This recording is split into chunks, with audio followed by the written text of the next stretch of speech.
Hello everyone. तर आपण या लेक्चरमध्ये आज आपण आपल्या ग्रामरच्या पुढच्या सिरीजची आर्टिकल्स हा चॅप्टर बघणार आहोत. तर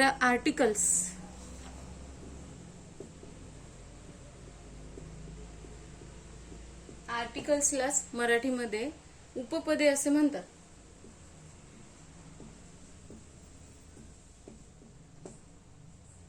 तर आपले उपपदे कोणते आहेत? तर उपपदे आहेत आपले ए अँड द, हे आपले आर्टिकल्स आहेत. त्याच्या आधी मी तुम्हाला प्रिव्हियस लेक्चरमध्ये सांगितलेलं होतं की आपले वॉवल्स कोणते आहेत. वॉवल्स आहेत आपले A, I, O, U, E, right. आणि आपले कॉन्सोनंट बघूयात आपण. कॉन्सोनंट्स होते आपले राहिलेले सगळे अल्फाबेट्स, आपले जे इंग्रजीमधले राहिलेले सगळे अल्फाबेट्स आहेत. हे जे 5 आहेत ते आपले वॉवल्स आहेत आणि उरलेले सगळे जे अल्फाबेट्स आहेत ते आपले कॉन्सोनंट्स आहेत. जसं की आता इथे B, C, D, G, H, त्यानंतर बघूयात आपण T, M, N, etcetera etcetera. Okay, हे आहेत आपले कॉन्सोनंट्स आणि वॉवल्स. हे दोन तुमच्या लक्षात राहतील हे मी याची आशा करते आणि हे तुम्हाला लर्नच करून घ्यायचे. वॉवल्स आहेत आपले A, I, O, U, E आणि कॉन्सोनंट्स आहेत बी, सी, डी, राहिलेले सगळे आपले अल्फाबेट्स. ओके, तर जर वॉवल्सने आपला एखादा नाउन सुरू होत असेल, एखादं नाम सुरू होत असेल या वॉवल्स पासून, या ए पासून किंवा आय पासून किंवा ओ पासून किंवा यू पासून किंवा ई पासून, जसं की मी जर समजा घेतलं ऍपल.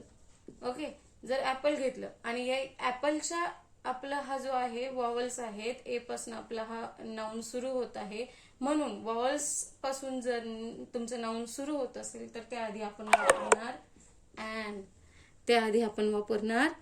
अँड. त्यानंतर बघूयात आपण जर कॉन्सोनंटने तुमचं नाउन सुरू होत असेल, जर कॉन्सोनंटने, जसं की आपण मी घेतलं बॅट. ओके, बॅट आपल्या कॉन्सोनंट पासून सुरू होतोय, म्हणून इथं कॉन्सोनंट पासून जर सुरू झालं तर आपण इथं वापरणार ए, आणि जर वॉवल्सने सुरू झालं तर इथं वापरणार अँड. हे तुम्ही लक्षात घ्यायचंय. इथं मी अजून तुम्हाला उदाहरणं देते. ऑरेंज, इथं काय घेणार आपण अँड. Y and? बिकॉज आपला जो नाउन आहे तो कशापासून सुरू झालाय, वॉवल्स पासून. त्याच्यानंतर मी इथं घेते कॅट, डॉग, गोट, एक्सेट्रा. या सगळ्या नाउन्सच्या आधी तुम्ही आर्टिकल्स वापरणार कोणतं, ए. ओके, आणि इथं घेतलंय ऑरेंज, इथं घेतलंय मी अम्ब्रेला. जर अम्ब्रेला घेतलं, यू पासून सुरू होतंय, आपला यू वॉवल्स आहे, यू पासून स्टार्ट झालंय आपलं नाउन, म्हणून आपण इथं घेणार अँड. हा रूल एक लक्षात ठेवायचा आहे. कोणता रूल आहे हा आपला आर्टिकल्स वापरण्यासाठी? आपण फक्त आता जे सध्या रूल्स बघत आहोत ते फक्त ए अँड साठी बघत आहोत. द साठी आपण एक वेगळे लेक्चर घेणार आहोत. तर आधी सुरुवातीला आपण ए आणि अँड साठी बघत आहोत. तर ए आणि अँड कधी वापरायचं मी तुम्हाला सांगितलं की वॉवल्स पासून जर तुमचं नाउन सुरू होत असेल, ए, आय, ओ, यू, ई पासून जर तुमचं नाउन सुरू होत असेल तर त्याआधी तुम्ही काय वापरणार, अँड वापरणार. आणि जर कॉन्सोनंट पासून तुमचं नाउन सुरू होत असेल, कॉन्सोनंट कोणते आपले B, C, D, G, H, T, M, N, etcetera etcetera. Consonant पासून जर तुमचं नाउन सुरू होत असेल तर तुम्ही त्याआधी काय वापरणार, ए वापरणार. इथपर्यंत लक्षात आलंय का तुमच्या? हा झाला पहिला रूल आपला. हा काय झाला, पहिला रूल. आता मी एक तुम्हाला दुसरा रूल सांगतेय. हे काय इथे दुसरा रूल, एकवचनी नामापूर्वी,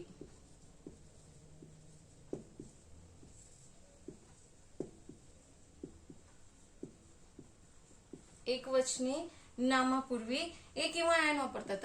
ए किंवा अँड वापरतात. एकवचनी हे लक्षात ठेवायचं आहे. एकवचनी. इफ तिथे जर अनेक वचन असेल तर त्यापूर्वी ए अँड वापरणार नाही, आर्टिकल्स वापरणार नाही. त्यामुळे हे लक्षात ठेवायचं आहे. आपला दुसरा रूल कोणता, की एकवचनी नामापूर्वी आपल्याला ए अँड वापरायचं आहे. जसं की आता मी तुम्हाला वरती पण उदाहरण दिले होतं. ऍपल दिलेलं आहे, इथं अनेक वचन नाहीये, हे एकच ऍपल आहे. एक ऍपल आहे म्हणून अँड वापरलं. बॅट दिलीये, बॅट एक आहे म्हणून ए वापरलं. ऑरेंज दिलंय, ऑरेंजेस नाही दिलंय तुम्हाला, ऑरेंज दिलंय, ऑरेंजच्या आधी आपण अँड वापरलं. कॅट दिलंय, एस नाही लावलेलं बघा इथं, कॅट दिलाय, एकच कॅट आहे म्हणून इथं ए वापरला. हे लक्षात ठेवायचा. दुसरा रूल आपला कोणता, की एक वचनी नामापूर्वी ए किंवा अँड वापरतात. जर अनेक वचन असेल तर आपण आर्टिकल वापरणार नाही. जर अनेक वचन असेल तर अनेक वचनासमोर आपण ए किंवा अँड वापरणार नाही. हे लक्षात ठेवायचं आहे. आता पुढचं रूल आपण बघत आहोत. तर पुढचं रूल असा आहे ए आणि अँड वापरण्यासाठी. इथं मी आर्टिकल्स, आपला जो चॅप्टर आहे त्याचं नाव इथं लिहून ठेवते, आर्टिकल्स. तर ह्या आर्टिकल्स मध्ये तर आपण पुढचा रूल असा बघत आहोत आर्टिकल वापरण्यासाठी. तर पुढच्या रूल मध्ये असं दिलेलं आहे बघा, इफ तुमच्या कन्सोनंट पासून शब्द सुरू झाला, नाउन सुरू झालं कन्सोनंट पासून. तिसरा रूल आपण बघतोय, कन्सोनंट पासून तुमचं नाउन सुरू झालंय. जसं की मी इथे लिहून देते तुम्हाला, HOUR. कन्सोनंट पासून नाउन सुरू झालाय, परंतु इथे लिहिते मी, कन्सोनंट्स पासून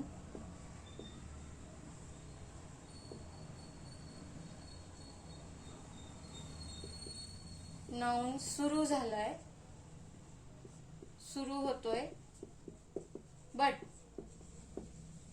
उच्चार जर स्वर होत असेल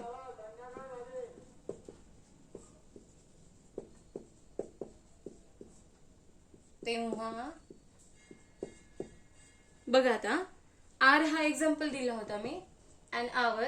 कन्सोनंट पासून तुमचं नाउन सुरू होतोय, कन्सोनंट पासून दिसलं का, एच पासून तुमचं नाउन सुरू होतोय, बट उच्चार त्याचा काय होतोय, आपण काय करतोय उच्चार, अँड आर. इथं बघा आर म्हणतोय त्याला, आर. एच पासून तर तुमचा शब्द सुरू झालाय, बट आपण याचा उच्चार कसा करतोय, वाचन कसं करतोय, अँड आर. तर इथं आर पासून सुरू होतोय, याचा उच्चार आपण रीडिंग याची आर पासून करतोय. म्हणजे आ हा काय झालाय तुमचा, वॉवल्स आहे. आ काय आहे, वॉवल्स आहे. आणि जेव्हा कन्सोनंट पासून शब्द सुरू होतोय बट त्याचा उच्चार वॉवल्स होतोय, तर त्यावेळेस तुम्हाला आर्टिकल वापरायचं आहे अँड. त्यावेळेस तुम्हाला काय वापरायचं आहे, अँड. जसं की मी अजून एक एक्झाम्पल देते तुम्हाला, बघा इकडे दिसतंय तुम्हाला शब्द, एच पासून स्टार्ट झालाय, बट आपण ह्याचा रीडिंग कशी करणार आहेत, ऑनेस्टी. हॉनेस्टी म्हणणार नाहीयेत आपण, ऑनेस्टी. काय म्हणणार आहोत, ऑनेस्टी. तर तुमचा जो शब्द आहे तो आहे ऑ पासून आपण रीडिंग सुरू करतोय. एच इथं सायलेंट आहे, ऑ पासून सुरू करतोय, म्हणून याला म्हणणार आपण ऑनेस्टी. आणि ज्या वेळेस तुमच्या स्वरापासून आपण रीडिंग करतोय तर त्यावेळेस आपण आर्टिकल वापरणार अँड. काय वापरणार, अँड. आता असे काही जण आपल्याला म्हणू शकतात की काय, की तुम्ही तर मॅडम आधीचा रूल सांगितला होता, एच पासून स्टार्ट झाल्यानंतर म्हणजे कन्सोनंट पासून जर तुमचा वॉवल सुरू होत असेल, कन्सोनंट पासून जर तुमचा नाउन सुरू होत असेल तर त्यावेळेस तर आपल्याला ए वापरायचं आहे. मग कन्सोनंट पासून सुरू होऊन सुद्धा तुम्ही अँड का वापरताय, तर याचं उत्तर असं आहे की एच इथं सायलेंट आहे, आपण पुढच्या शब्दापासून त्याची रीडिंग करत आहोत, ऑनेस्टी म्हणत आहोत, आणि अ हा आपला काय आहे, स्वर आहे. स्वरापासून जर तुमची रीडिंग सुरू होत असेल तर त्यावेळेस त्या शब्दाला किंवा नाउनला तुम्ही आर्टिकल कोणतं वापरायचं आहे, अँड वापरायचं आहे. आपले मराठीमधले तुम्ही स्वर लक्षात ठेवायचे आहे. मराठीमधले स्वर आहेत अ, आ, ई, ई, उ, ऊ, ए, ऐ, ओ, औ, आहा. हे जे स्वर आहेत, आणि आता ह्याच्यामध्ये अजून दुसरे ऍड झालेले आहेत ॲ आणि अ.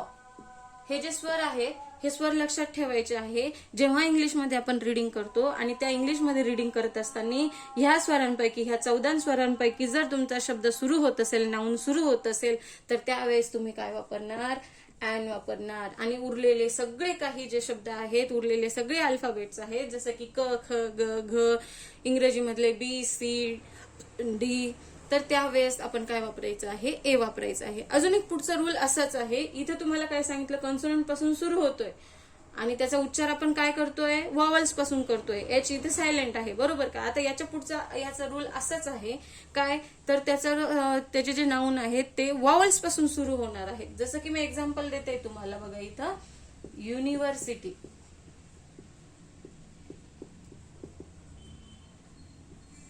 युनिव्हर्सिटी हा जो शब्द देते मी तुम्हाला, स्टार्ट कशापासून होतोय, आपल्या वॉवल्स पासून सुरू होतोय हा नाऊन, बरोबर का. मग वॉवल्स पासून म्हणजे कुठून, यू पासून स्टार्ट होतोय. बट याला वापरायचं कोणतं आर्टिकल. मग आता मी तुम्हाला तर पहिला रूल काय सांगितलेला होता की जर वॉवल्स पासून सुरू होत असेल तर त्यावेळेस आपल्याला अँड वापरायचंय, बरोबर का. पण इथं जर तुम्ही अँड वापरलं तर हे तुमचं उत्तर चुकीचं होणार आहे. कारण कशासाठी, आपण इथे युनिव्हर्सिटीची जेव्हा रीडिंग करणार आहोत, जेव्हा याचं वाचन करणार आहोत, जेव्हा याचं प्रोनाऊन्सिएशन करणार आहोत, तर त्यावेळेस याचं रीडिंग आणि प्रोनाऊन्सिएशन काय स्टार्ट होणार आहेत, य. काय सुरू होतंय आपलं, य. युनिव्हर्सिटी काय म्हणतोय आपण याला, युनिव्हर्सिटी म्हणतोय. मग युनिव्हर्सिटी आपण ज्यावेळेस म्हणतोय तर आपले हे तुम्हाला मी सांगितलेले आहे हे 14 स्वर, बरोबर का. या 14 स्वरापैकी तर य नाहीये, बरोबर. मग ह्या 14 स्वरांपैकी हा य नसल्यामुळे इथे अँड लागणार नाही. इथे काय लागेल, ए. इथे काय लागेल, ए. हे इथे लक्षात ठेवायचं आहे. मी ह्याच्यातच तुम्हाला एक उदाहरण पुढे आधी दिलेलं होतं की अम्ब्रेला. What, umbrella. आता अम्ब्रेलाचा उच्चार आपण काय म्हणतोय, अ पासून सुरू होतोय, बरोबर का. मग अम्ब्रेलाला आपण काय वापरणार इथं आर्टिकल. अम्ब्रेला तर आपल्या ह्या 14 ह्याच्यात तर आहे, म्हणून इथं आपण बरोबर याला अँड वापरणार. या 14 स्वरांमध्ये अ आहे म्हणून इथं आपण अँड वापरणार. पण यावेळेस इथे लक्षात ठेवायचं आहे की युनिव्हर्सिटी याचा उच्चार आपण य पासून सुरू होतोय आणि य हा आपल्या 14 खडीमध्ये 14 जे स्वर आहेत त्या स्वरांमध्ये नाही, म्हणून इथे अँड वापरणार नाही. आपण काय वापरणार, ए वापरणार. हे तुम्ही लक्षात ठेवायचं आहे. आता पुढचं जे आपण रूल बघत आहोत तर पुढचा रूल असा आहे की संख्यावाचक कोणताही तुमची संख्यावाचक कोणतेही नाउन असू दे, संख्यावाचक का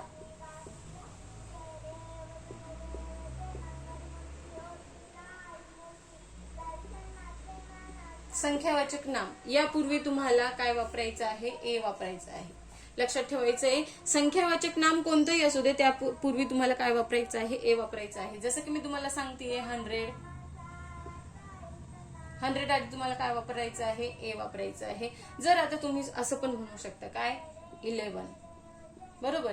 आता हा 11 जो वर्ड आहे, आपल्या 11 जी संख्या आहे, तर 11 ची संख्या 11 ची ही जी संख्या आहे याच्या आधी आपण आता तुम्ही म्हणणार इथं जर कन्सोनंट पासून वॉवल्स पासून सुरू होत आहे म्हणून इथं आपण अँड वापरायचा, बट नाही, इथं अँड वापरायचा नाही. का वापरायचं नाही, कारण ही संख्या आहे. मग आपल्याला काय, आपला रूल काय सांगतोय, संख्यावाचक जर नाम असेल तर त्यापूर्वी आपल्याला अँड वापरायचं नाही. कोणतं वापरायचंय, ए वापरायचंय.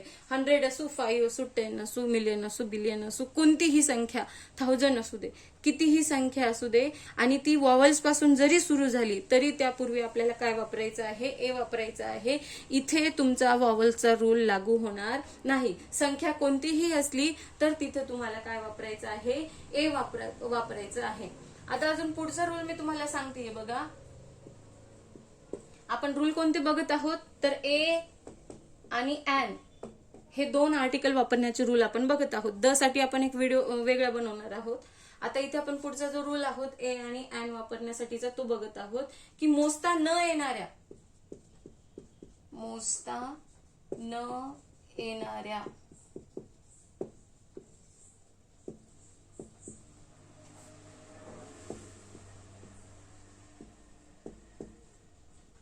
शब्दांपूर्वी आर्टिकल्स येत नाही. जसे की आता मी जर तुम्हाला सांगितलं वॉटर, हा हे नाऊन दिलं तुम्हाला आणि म्हटलं ह्याला लावा, काय लावायचं, कोणतं आर्टिकल लावायचं, इथं कोणतं आर्टिकल येऊ शकतं. आता सुरुवातीपासून जे रूल्स आपण बघितलेले आहोत तर त्याच्यामध्ये सांगितलेलं होतं मी तुम्हाला की कन्सोनंट पासून जर शब्द सुरू होत असेल तर त्याच्या आधी तुम्ही काय वापरू शकतात, ए वापरू शकता. परंतु हे लक्षात घ्यायचं आहे की मोजता न येणारे जे शब्द आहेत, म्हणजे शब्द म्हणण्यापेक्षा मोजता न येणाऱ्या काय तुमच्या वस्तू असतील किंवा काही असू शकतं, पदार्थ असू शकतात, काही असू शकतं. मोजता न येणारे जे काही तुमचे वस्तू असेल, पदार्थ असेल, शब्द असेल तर त्याआधी तुम्हाला आर्टिकल्स वापरता येत नाही. तुमचं ए ही लागणार नाही इथं आणि अँड ही लागणार नाही. इथे हे ऍज इट इज राहील. जसं की वॉटर झालं, अजून तुमचं टी झालं, अजून तुमचं स्काय झालं. ओके, हे जे शब्द आहेत हे मोजता न येणारे आहेत म्हणून इथं यापूर्वी काय लागेल, काहीच लागणार नाही. हे जसेच्या तसं राहणार.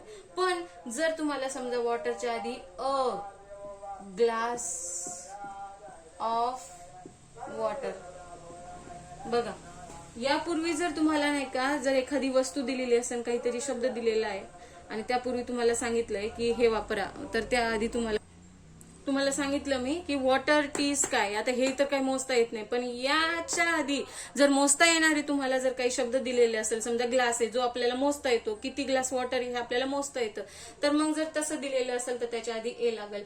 जसं आपण असं पण म्हणू शकतो कप ऑफ टी. मग कप म्हटल्यानंतर हा मोजता येणारा शब्द आहे म्हणून इथं काय लागणार, आपलं ए लागणार. हे तुमच्या लक्षात येतंय का? परत एकदा ते आपण बघून घेऊया की ए आणि अँड साठी आपण काय काय रूल्स वापरले. तर इथं मी असं छोट्या अक्षरामध्ये लिहिते की वॉवल साठी तुम्हाला काय वापरायचं आहे, अँड वापरायचं आहे.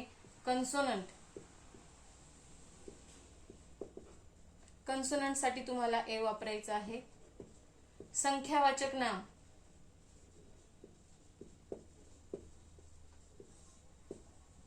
संख्यावाचक नाम साठी तुम्हाला ए वापरायचं आहे.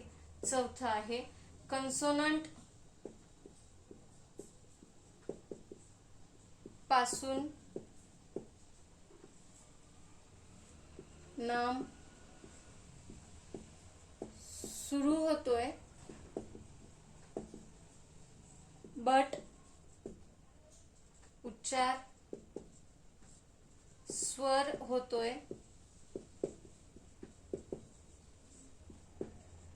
त्यावेळेस अँड वापरणार. त्यानंतर आपण एक रूल बघितला की स्वरापासून शब्द सुरू होतोय.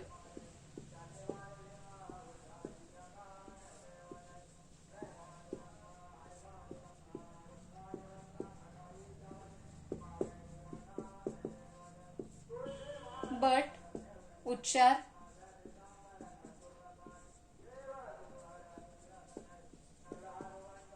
व्यंजन होतोय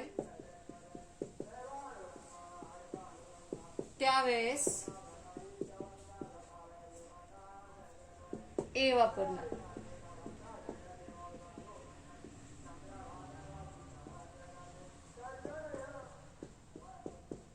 मोजता न येणाऱ्या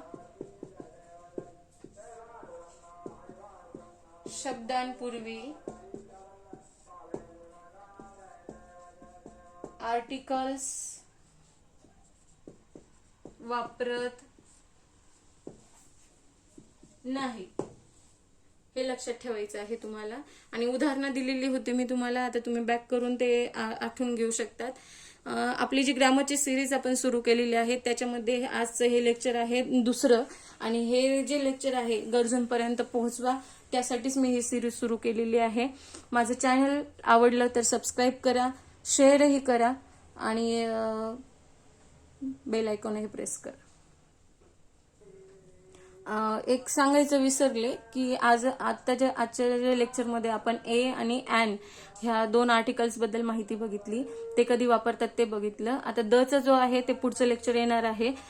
द साठीचं आपण द कधी कधी वापरू शकतो हे पुढचं लेक्चर येणार आहे. आणि त्यापूर्वी परत एकदा सांगतेय मी की माझं चॅनल सबस्क्राईब करा. सबस्क्राईब केल्यानंतर तुम्हाला नोटिफिकेशन येईल माझं पुढचं लेक्चर ज्यावेळेस येईल किंवा ज्यावेळेस माझा नेक्स्ट व्हिडिओ येईल त्यावेळेस. तर त्यासाठी प्लीज सबस्क्राईब करा आणि शेअर करा. थँक्यू.